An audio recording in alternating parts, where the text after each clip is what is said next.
പഹൽഗാം ഭീകരാക്രമണത്തിന് പിന്നാലെയാണ് രാജ്യത്തുള്ള പാക് പൌരന്മാരോട് രാജ്യം വിടാൻ കേന്ദ്ര സർക്കാർ നിർദ്ദേശം നൽകിയത്. ഇന്ത്യയിൽ ഒരിടത്തും എനിക്ക് രക്ഷയില്ല. താൻ എനിക്കൊരു കള്ള പാസ്പോർട്ട് സംഘടിപ്പിച്ചതാ. ഞാൻ വല്ല മലയാളിലോ സിംഗപ്പൂരിലോ എവിടെങ്കിലും പോയി ജീവിച്ചോളാം. പാകിസ്ഥാൻ പൗരന്മാരായ കേരളത്തിലുള്ളത് 102 പേർ.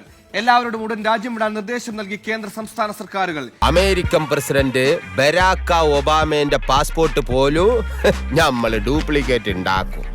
ഏറ്റവും അധികം പാകിസ്ഥാൻ പൗരന്മാരുള്ളത് കണ്ണൂരിലാണ്. രൂപയല്ല എനിക്കിപ്പോ ആവശ്യം, ഒളിച്ചിരിക്കാൻ ഇടവാ.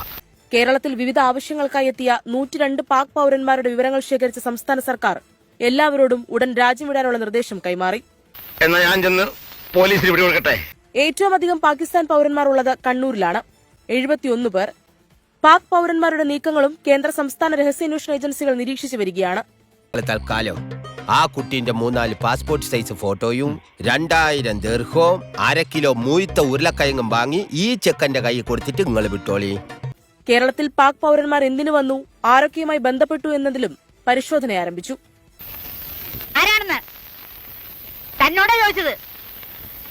എങ്ങനെ താൻ അകത്ത് കയറി?